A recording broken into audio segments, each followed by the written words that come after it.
اللہ تبارک و تعالیٰ کے بابرکت نام سے ابتدا ہے جو دلوں کے رازوں سے خوب واقف ہے۔ السلام علیکم دوستو، welcome on S G A stories. دوستو، بہت پرانی بات ہے کہ کسی ملک پر ایک بادشاہ حکومت کرتا تھا۔ اب یہ بادشاہ دیکھنے میں اچھا نہیں تھا، اس کا رنگ کالا تھا، اور یہ بادشاہ عام انسانوں سے کچھ زیادہ بدصورت بھی تھا۔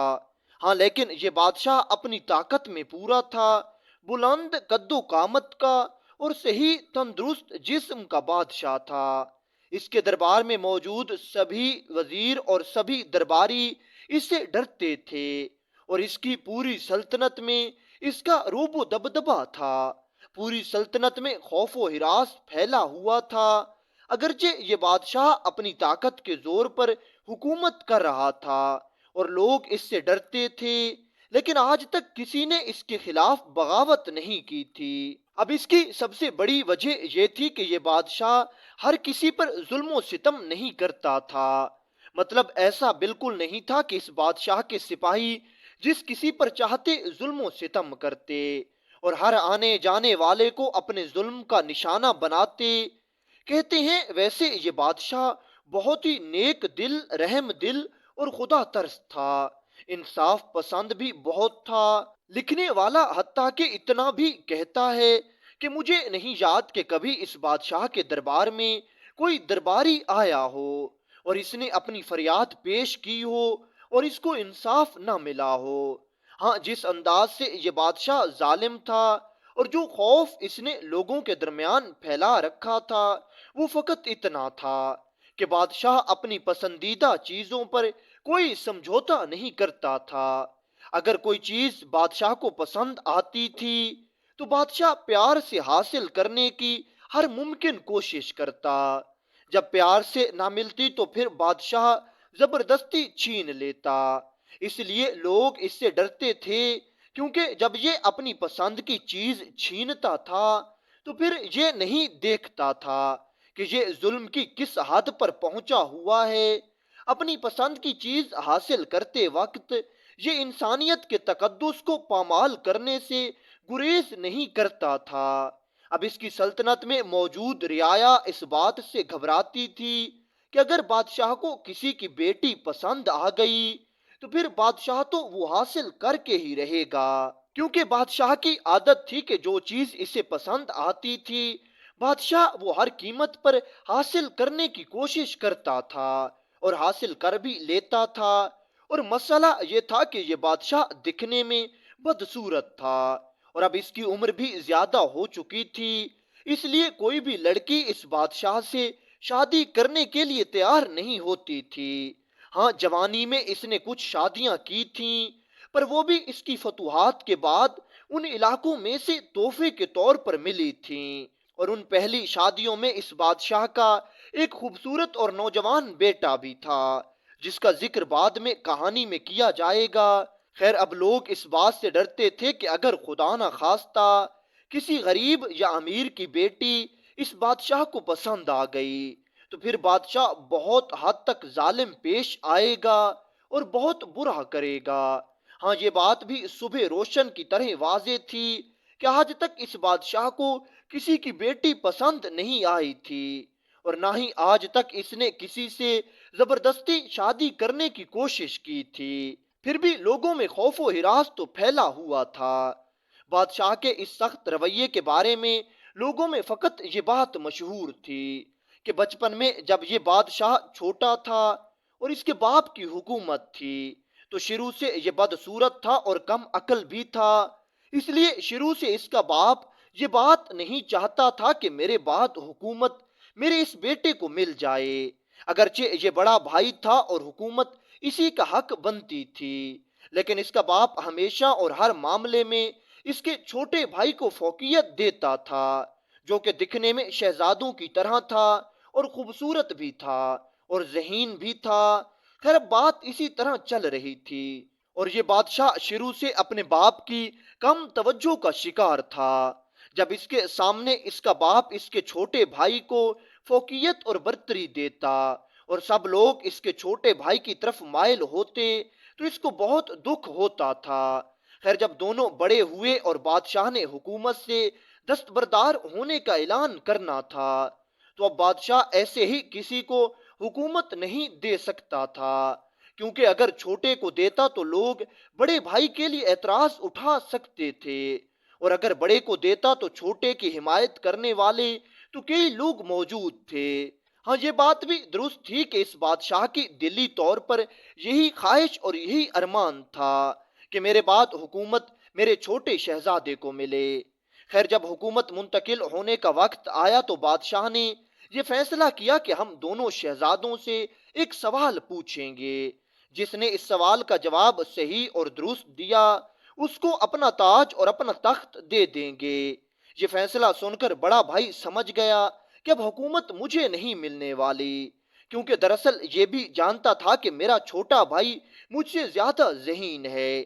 اس لیے مقررہ دن سے کچھ پہلے اس نے محل چھوڑا اور یہ جنگل کی طرف نکل گیا۔ اس نے سوچا کہ ویسے بھی مجھے حکومت تو نہیں ملنی، جب ابا حضور کوئی سوال پوچھیں گے تو میں اس کا جواب نہیں دے پاؤں گا، پھر مجھے سب لوگوں کے سامنے شرمندہ ہونا پڑے گا۔ اس لیے بہتر ہے کہ میں ابھی سے یہ محل چھوڑ دوں، اب میرا یہاں کچھ بھی نہیں رہا۔ میرا باپ پہلے میرے چھوٹے بھائی کے حق میں ہے، اور اب جب میرے چھوٹے بھائی کی حکومت آ جائے گی تو پھر میں یہاں رہ کر کیا کروں گا۔ بس یہی سوچ کر یہ بڑا بھائی محل سے نکل کر جنگل کی طرف چلا گیا۔ ابھی یہ جنگل سے گزر رہا تھا کہ اس کو جنگل میں شام ہو گئی، سورج غروب ہوا ہی تھا۔ یہ تھوڑا آگے بڑھا تو اسے سامنے سے ایک فقیر آتا ہوا دکھائی دیا۔ اب یہ بوڑھا فقیر جیسے ہی اس بڑے بھائی کو دیکھتا ہے تو فوراً سے کہتا ہے، کیا تمہارے پاس ایک گھونٹ پانی ہے؟ میں نے روزہ رکھا ہوا ہے اور میں اپنا روزہ افطار کرنا چاہتا ہوں، کیا تمہارے پاس پانی موجود ہے؟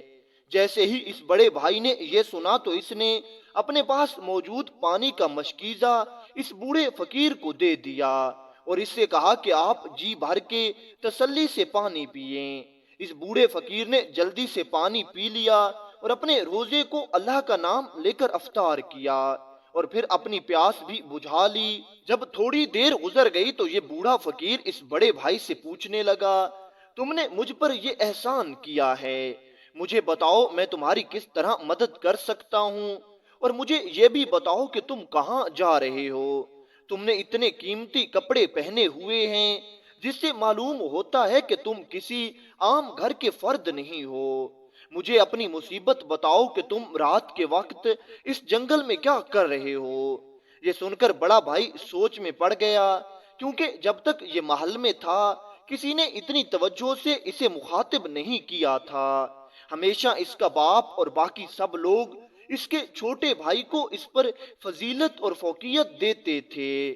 جب بڑے بھائی نے کسی کو اپنا اتنا مخلص پایا تو اس نے بغیر کچھ سوچے سمجھے اپنی ساری کہانی اس فقیر کو سنا دی کہ اس طرح میرے رنگ اور میرے ذہن کی وجہ سے وہ سب لوگ مجھ سے نفرت کرتے ہیں اور کوئی بھی مجھے اچھا نہیں سمجھتا، اور اسی وجہ سے میرے باپ نے حکومت بھی میرے چھوٹے بھائی کو دینے کا فیصلہ کیا ہے۔ میں اپنے باپ کے سوال کا جواب نہیں دے سکوں گا اور شرمندگی سے بچنے کے لیے میں یہ علاقہ چھوڑ کر جا رہا ہوں۔ اس بوڑھے فقیر نے جیسے ہی اس بڑے بھائی کی یہ کہانی سنی تو اس بوڑھے نے اس سے کہا، میاں تمہیں یہ علاقہ چھوڑنے کی ضرورت نہیں ہے، تم مجھے اپنے ساتھ لے جاؤ، پھر ہم مل کر تمہارے باپ کے سوال کا جواب دیں گے۔ اگرچہ اس بڑے بھائی کو کچھ بات سمجھ نہیں آئی تھی، لیکن اس بوڑھے فقیر نے اتنے اطمینان اور تحمل والے لہجے سے کہا تھا کہ بڑے بھائی نے اس کی بات مان لی اور دونوں دوبارہ سے محل میں پہنچ گئے۔ اب مقررہ دن پر بادشاہ نے اپنے دونوں بیٹوں کو بڑے دربار میں جمع کیا اور دونوں سے ایک سوال پوچھا، اور بادشاہ نے یہ کہا کہ کل صبح کو تم دونوں اس سوال کا جواب بڑے دربار میں سنانا۔ چھوٹا بھائی اور بڑا بھائی اپنے اپنے گھروں میں چلے گئے اور دربار حسب عادت چلتا رہا۔ چھوٹے بھائی نے تو سوال آسانی سے یاد کر لیا تھا اور اس کا جواب تلاش کر رہا تھا، لیکن بڑے بھائی کو سوال یاد کرنے میں بھی بڑی مشکل ہوئی تھی، اس لیے اس نے بڑی کوشش کر کے جتنا سوال اس سے یاد ہو سکا وہ آ کر اس نے اپنے اس فقیر کو سنا دیا، کیونکہ اسے صحیح طرح سے سوال یاد نہ ہو سکا، اس لیے فقیر نے اس سوال کا مطلب کچھ اور سمجھا اور ایک نئی خوبصورت جہت کے ساتھ اس کا جواب بڑے بھائی کو یاد کروا دیا۔ اگلے دن صبح کو بھرے دربار میں چھوٹے بھائی نے پہلے بادشاہ کے سوال کا جواب دیا، جس کا جواب سن کر سب لوگوں نے چھوٹے بھائی کو خوب داد و تحسین دی، اور بادشاہ بھی کہنے لگا کہ ہمیں آپ سے یہی امید تھی، آپ ہماری امید پر پورے اترے ہیں۔ اس کے بعد جب بڑے بھائی کی باری آئی تو اس نے اس بزرگ فقیر کا جواب سب لوگوں کو سنا دیا۔ اب چونکہ اس بزرگ نے ایک نئی جہت سے سوال کو سمجھا تھا، اس لیے اس نے ایک نئی جہت سے جواب دیا تھا۔ بادشاہ نے جیسے ہی بڑے بیٹے کا یہ جواب سنا تو وہ حیران و پریشان رہ گیا، کیونکہ بادشاہ کے وہم و گمان میں بھی نہیں تھا کہ اس سوال کا جواب اس طرح بھی دیا جا سکتا ہے۔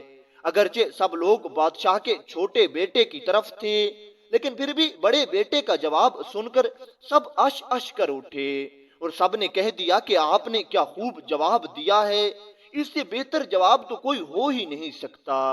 بادشاہ بھی حیران و پریشان بیٹھا تھا۔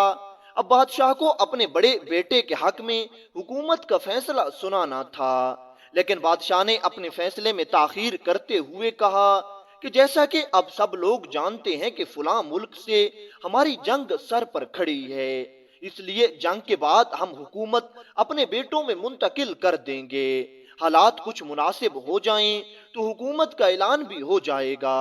اگرچہ بادشاہ کچھ وقت چاہتا تھا اپنی سوچ کے لیے، لیکن بادشاہ نے یہ کہہ دیا کہ ہم جنگ کے بعد جب حالات مناسب ہو جائیں گے تو خوشی کے ساتھ اپنے بڑے بیٹے کے حوالے اپنی ساری حکومت کر دیں گے اور چھوٹے بیٹے کو وزیر بنا دیں گے۔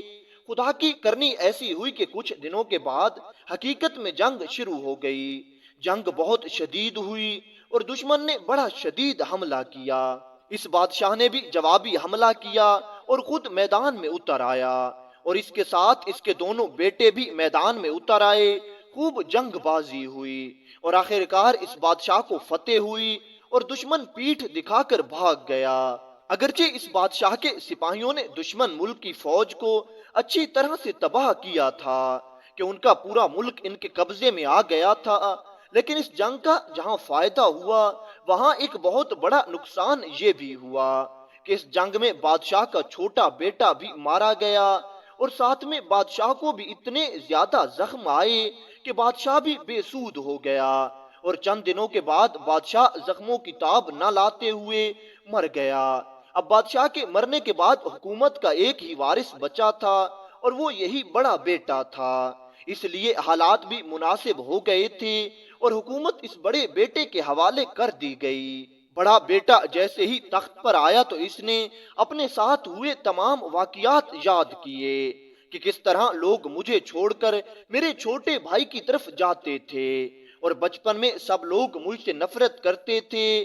اس نے اب یہ ارادہ کر لیا کہ بچپن میں تو میں اپنی پسند کی کوئی چیز حاصل نہیں کر سکتا تھا، کیونکہ ہر چیز میرے چھوٹے بھائی کو مل جاتی تھی۔ اب میں اپنی پسند کی کوئی بھی چیز کسی کو نہیں دوں گا اور اس پر کوئی سمجھوتا نہیں کروں گا۔ اس وجہ سے اب یہ بادشاہ اپنی پسند کی چیز حاصل کرتے ہوئے ظلم کی ہر حد پار کر جاتا تھا۔ اب خدا معلوم اس کہانی میں کتنی سچ تھی کہ بادشاہ کے ساتھ یہ واقعہ ہوا تھا۔ اس وجہ سے یہ بادشاہ ظالم تھا، لیکن یہ بات اس علاقے کے ایک بوڑھے طبیب نے مشہور کی ہوئی تھی، جس کے بارے میں لوگ یہ جانتے تھے کہ جب اس بادشاہ کے بچپن میں اس کے باپ کی حکومت تھی تب سے یہ طبیب شاہی طبیب آ رہا ہے، اور اب طبیعت اور عمر کی وجہ سے اس نے شاہی دربار میں جانا چھوڑ دیا تھا۔ خیر جو بھی بات ہو، یہ بات تو حقیقت تھی کہ یہ بادشاہ اپنی پسندیدہ چیزوں پر کوئی سمجھوتا نہیں کرتا تھا۔ اسی طرح دن گزر رہے تھے، لوگوں کو انصاف بھی مل رہا تھا، لوگوں کے مسائل بھی حل ہو رہے تھے، بادشاہ اپنی غریب رعایا کا خیال بھی رکھ رہا تھا، لیکن ساتھ میں بادشاہ کی رعایا بادشاہ سے ڈری ہوئی بھی تھی اور لوگوں کے دلوں میں خوف و ہراس بھی پھیلا ہوا تھا۔ کہتے ہیں ایک مرتبہ یوں ہوا کہ بادشاہ اور اس کا وزیر جنگل میں شکار کھیلنے جا رہے تھے۔ بادشاہ اپنے گھوڑے کو سرپٹ دوڑائے جا رہا تھا کہ اچانک اس کے گھوڑے کے آگے ایک چھوٹا معصوم بچہ کھیلتا ہوا آ گیا۔ بادشاہ چونکہ ویسے رحم دل تھا اور خدا ترس تھا، اس نے جیسے ہی چھوٹے بچے کو دیکھا اپنا گھوڑا روک لیا اور چھوٹے بچے کو زمین سے اٹھا لیا اور چھوٹے بچے سے پیار کرنے لگا۔ ابھی بادشاہ اسی چھوٹے معصوم بچے سے پیار کر رہا تھا اور اس سے کھیل رہا تھا کہ اسی وقت پیچھے سے ایک لڑکی دوڑتی ہوئی آئی اور اس خوبصورت نوجوان لڑکی نے اس بادشاہ سے وہ بچہ لے لیا۔ وہ لڑکی نہیں جانتی تھی کہ یہ اس علاقے کا بادشاہ ہے۔ اس نے بادشاہ کی طرف کوئی توجہ نہیں کی اور اپنے اس چھوٹے معصوم بچے کو ڈانٹتی ہوئی وہاں سے واپس گھر کی طرف چل پڑی کہ تو آج کل بہت شرارتی ہو گیا ہے، گھر میں رہا کر۔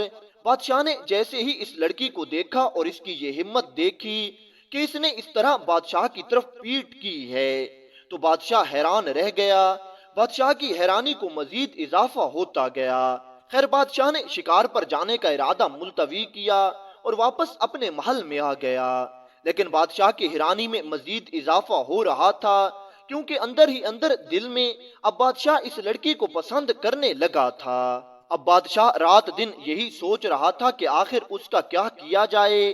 پھر بادشاہ نے اپنے وزیروں کے ذریعے اس کے بارے میں پتہ کروایا تو بادشاہ کو یہ معلوم ہوا کہ دراصل وہ لڑکی کنواری ہے اور وہ لڑکا جو آپ کو راستے میں ملا تھا وہ اس کا بچہ نہیں ہے۔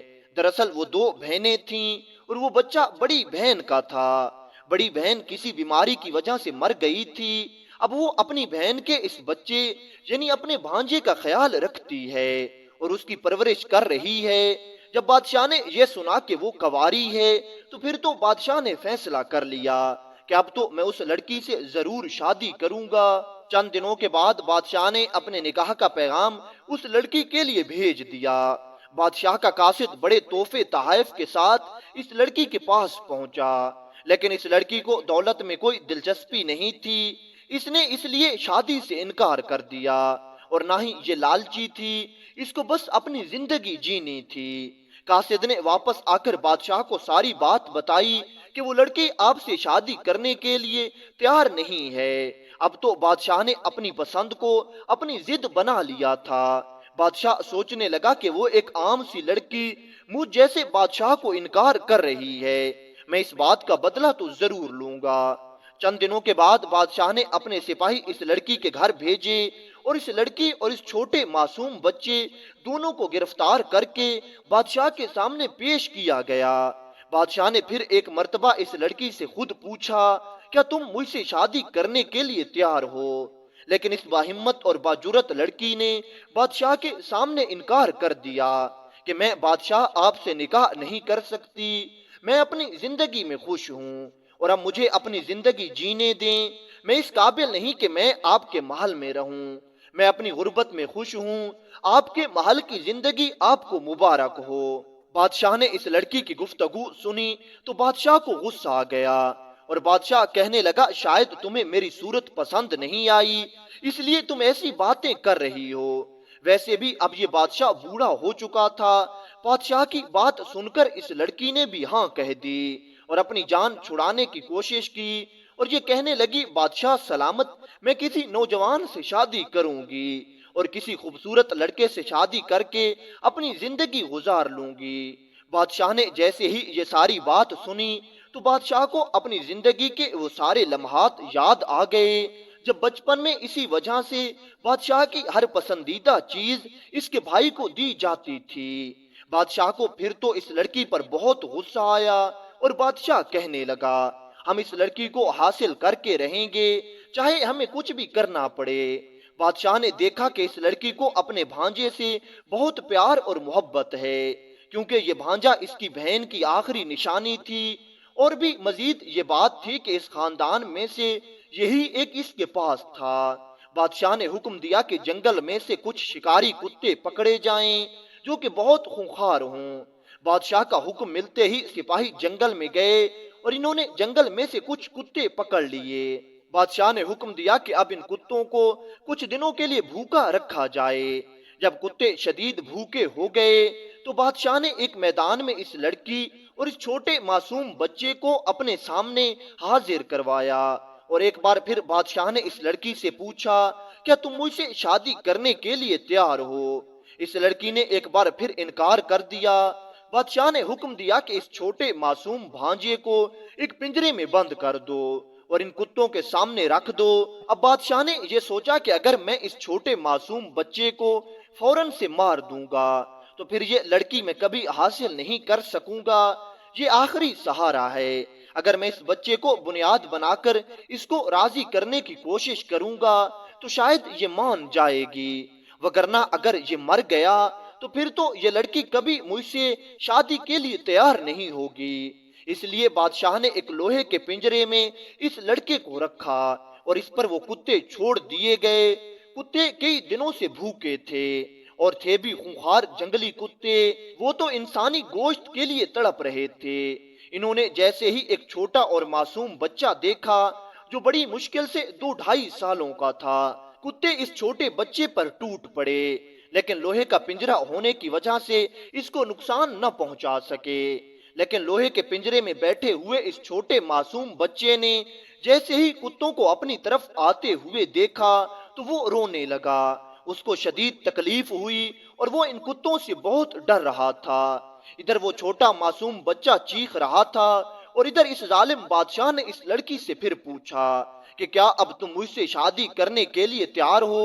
اس لڑکی نے اپنے معصوم بھانجے کی چیخو پکار سنی اور پھر بادشاہ کی طرف دیکھا، لیکن پھر اس نے ہمت کر کے بادشاہ کو کہہ دیا، تم جو چاہو کر لو، میں تم سے شادی کرنے کے لیے تیار نہیں ہو سکتی، زیادہ سے زیادہ تم میرے بھانجے کو جان سے مار دو گے، میں اللہ کی رضا پر راضی ہوں، اللہ جو چاہے گا وہی ہوگا۔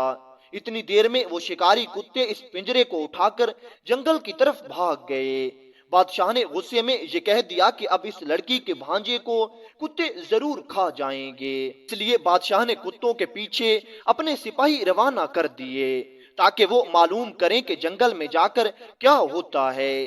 سپاہی کتوں کے پیچھے بھاگنے لگے، لیکن انہوں نے کتوں کو کہا کچھ بھی نہیں۔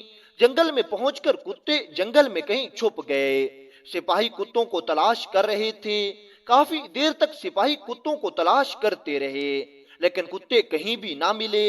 تھوڑی دیر کے بعد سپاہی جب واپس آ رہے تھے تو راستے میں انہیں بادشاہ کا وہی بیٹا ملا جس کے ہاتھ میں وہی پنجرا تھا جو کتے اٹھا کر لے گئے تھے۔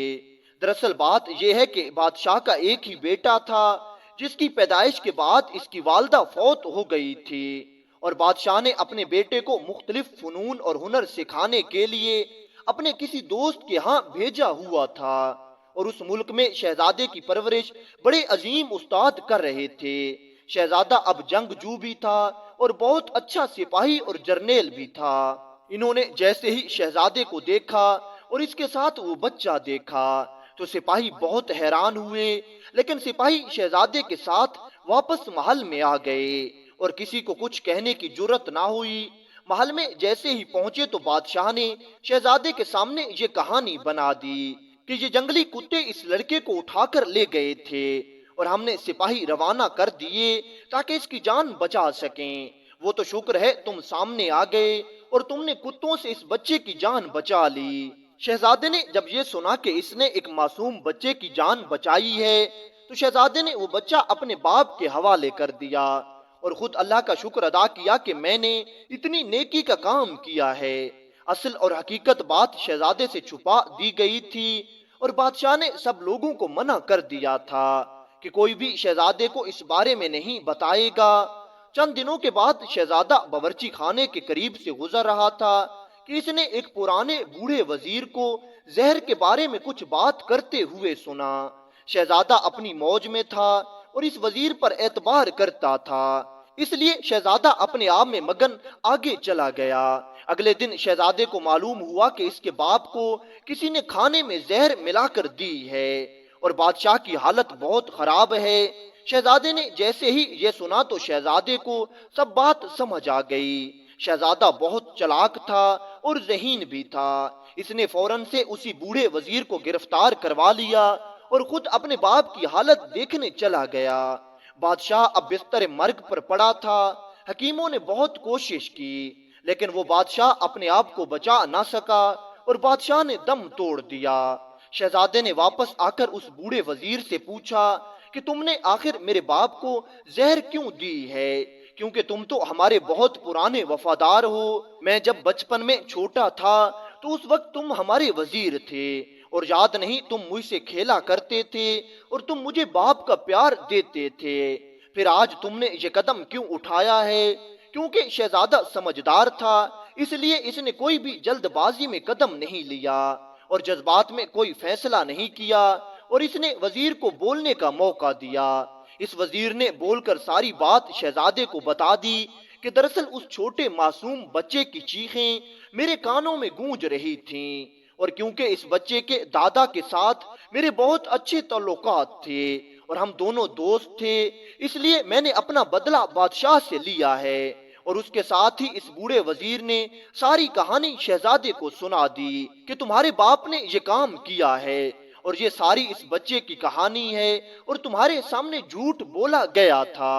اور اس بوڑھے وزیر نے یہ بھی بتایا کہ تمہارے باپ نے اس لڑکی کو ابھی تک قید میں رکھا ہوا ہے اور اس بچے کو ابھی تک تکلیف ہو رہی ہے۔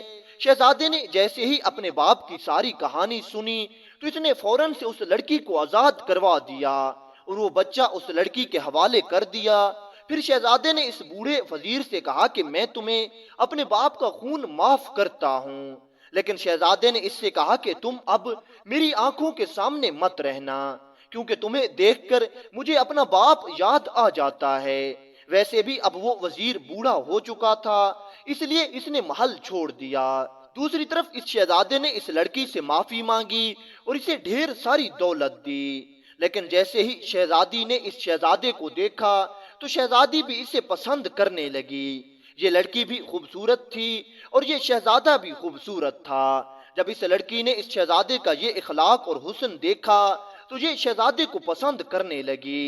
پھر کچھ دنوں کے بعد اس لڑکی اور شہزادے کی رضا کے ساتھ دونوں کا نکاح ہو گیا، اور پھر کچھ عرصے بعد وہ غریب لڑکی ملکہ بن گئی اور ایک خوبصورت بیٹے کو جنم بھی دیتی ہے، اور پھر کئی سالوں تک وہ اسی ملک پر حکمرانی کرتے رہے۔ شہزادہ وقتاً فوقتاً اس وزیر سے بھی ملنے جاتا تھا جو وزیر جس نے اس کی آنکھیں کھولی تھیں، اور اس وزیر کو کوئی تکلیف ہوتی تو شہزادہ وہ بھی دور کر دیتا، لیکن چونکہ اب اس کی عمر زیادہ تھی اس لیے اب اس نے محل میں آنا چھوڑ دیا تھا۔